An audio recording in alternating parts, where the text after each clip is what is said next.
Part 2 of Chapter 26. Ownership and other interests in real property. You can only possess rights in real property. And there are a number of rights that are involved in real property, and we're going to be talking about those. And sometimes they're talked about as a bundle of rights. So if you own the entire bundle of rights, in the law we refer to that as owning the property in fee simple. It's the most complete form of ownership. Ownership in land has traditionally been referred to as estates in land, and this includes what we call fee simple estates, life estates, and leasehold estates.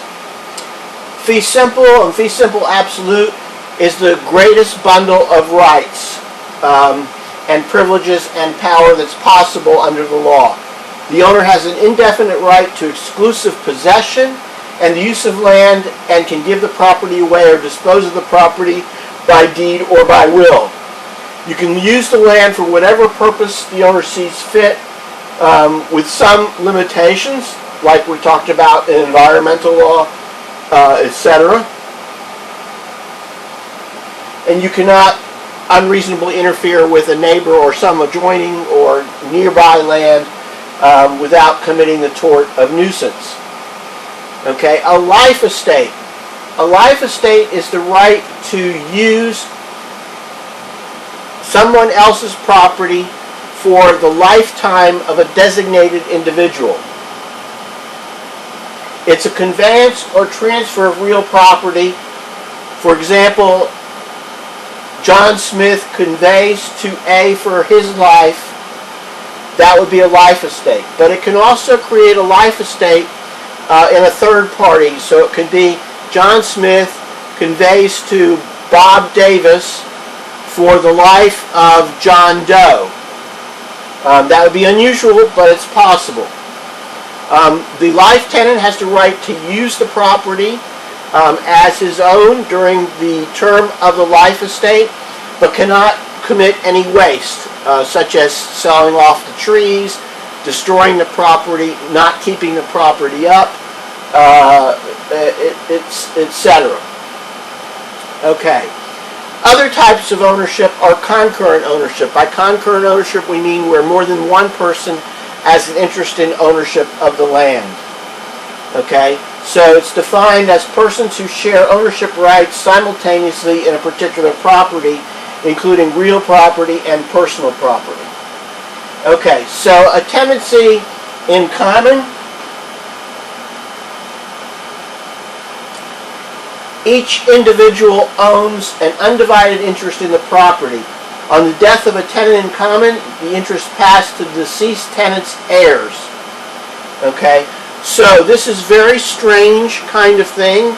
In this situation, you own the property, you own one half of the whole.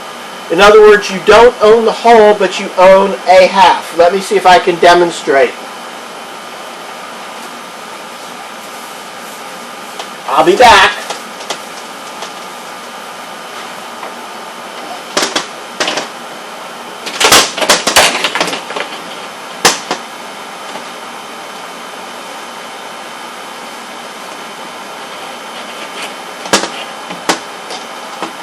Hopefully you can see this.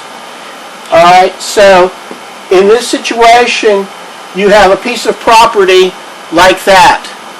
Okay, and A and B are the owners. A owns a half interest and B owns a half interest. But A's interest is a half interest in the whole, not half like this half, but a half interest in the whole. Hopefully this will become a little bit more clear as we move along in this discussion. Okay? A joint tenancy is where each of two or more persons owns an undivided interest in the property, but a deceased joint tenant's interest passes to the surviving joint tenant or tenants. Okay? So that's a joint tenancy.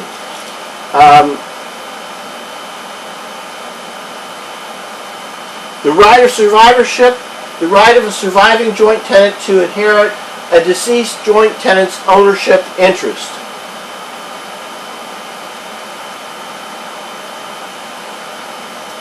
So, in this situation,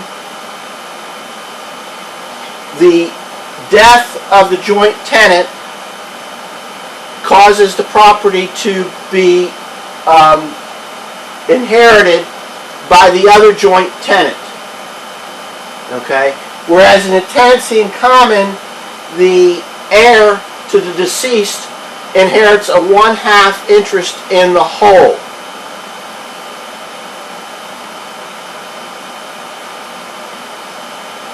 In a joint tenancy, a joint tenant can transfer his or her rights by sale or gift to another without the consent of the other joint tenants.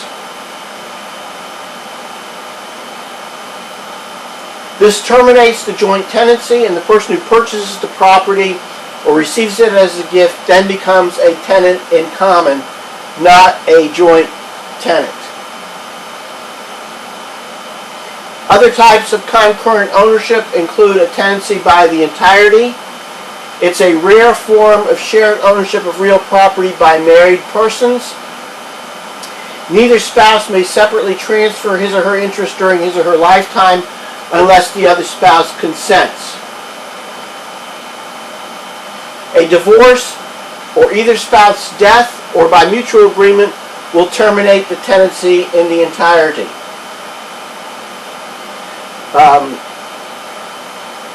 Community property. Community property is property acquired during a marriage in which each spouse technically owns an undivided 1/2 interest in the property. After divorce, the actual division of community property varies by state and can be equal or at the discretion of the court. I believe we talked about this a little bit in family law, but essentially the way this works is the states are divided. Some states in the United States are what we call community property states, such as California. Other states, such as Georgia, are equitable division states. In community property states, marital property is divided 1/2 and 1/2, 1/2 to each spouse. In equitable division states like Georgia, it's a fair division between the spouses. It does not have to be 1/2 and 1/2. It's whatever a court decides is fair. Okay.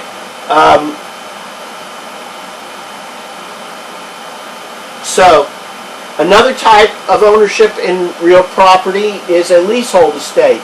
In this situation, you don't actually own the property. You own a right to use the property for a certain period of time. This is your typical kind of rental agreement. The lessee is the person renting the property. The lessor is the person owning the property. In a leasehold estate, the tenant has a qualified right to exclusive possession. You can use the land, but you cannot injure it by any kind of activity such as extracting oil, etc.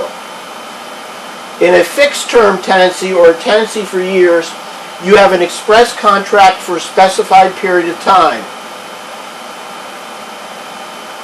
The term does not have to be specified by date and can be conditioned on the occurrence of an event. Okay, in a periodic tenancy, which is more common, it's created by a lease with no definite duration, but with specification that rent must be paid at certain intervals. Most often this is a month-to-month basis, and we call it a month-to-month lease. So for example, in Georgia, by statute, leases that do not specify a term are considered to be month-to-month leases, and under Georgia law, the tenant has to give, I believe, 30 days notice to vacate, and the landlord has to give, I believe, 60 days notice to the tenant to leave. Under common law, it was 1 period's notice for each party. A tenancy at will occurs when either party can terminate the tenancy without notice. It's rare today because most state statutes require a landlord to provide some period of notice in order to terminate a tenancy. A tenancy at sufferance is really no tenancy at all. It's possession of the land without a right that is created when a tenant wrongfully retains possession of property. In other words, the tenant remains in the property beyond the term in which the tenant was rightfully allowed to do so. If it's a tenancy for years or a periodic tenancy, when it ends and the tenant continues to retain possession, then the tenant is a tenant at sufferance. Obviously, in those situations, the tenant can be evicted through the court process. Other interests in land that are non-possessory interests, in other words, you don't have a right to possess the land on a continuous basis. Easement. You've heard of this before, I'm sure. An easement is a right of a person to make limited use of another person's real property without taking anything from the property. Typical easements are the use of a driveway, a shared driveway perhaps, or a driveway or a road that goes from a main road to another property behind a piece of property. That's an easement. Governments have easements for utilities and for sidewalks and things like that. A profit is the right to go onto land owned by another and take away some part of the land itself or some product of the land, like crops, etc. An easement or profit appurtenant, the owner of the property has the right to go to an adjacent property. Because these kind of easements are intended to benefit the land, they are conveyed with the land when it is transferred. Okay, an easement or profit in gross is the right to use or take things from another's land that is given to one who does not own an adjacent tract of land. I guess in the old days this would be like letting your horse go on somebody else's land to drink water from a pond or something. These easements are intended to benefit a particular person or business and cannot be transferred. In order to create an easement or a profit, it must be created by deed, contract, or will. It can also be created by implication, by necessity, or by prescription. Okay? Prescription meaning what we're going to talk about later, adverse possession. That is, by using it adversely for a period of time. Okay, the termination of an easement or a profit by deeding it back to the owner of the land, by acquiring it through deed, or by abandoning it, or by providing evidence of the intent of the user or the person who had the right to the easement to relinquish it, or to relinquish the right to use it. A license is another property right. A license is a right that's a revocable right of a person to come onto another person's land that arises from a consent of the property owner. Typical licenses are going to a concert or going to a ball game. What you get is a ticket, is a license to go on there. It grants the person the authority to enter the land of another and perform a specified act or series of acts without obtaining any permanent interest in the land. Okay, that ends part 2 of chapter 26.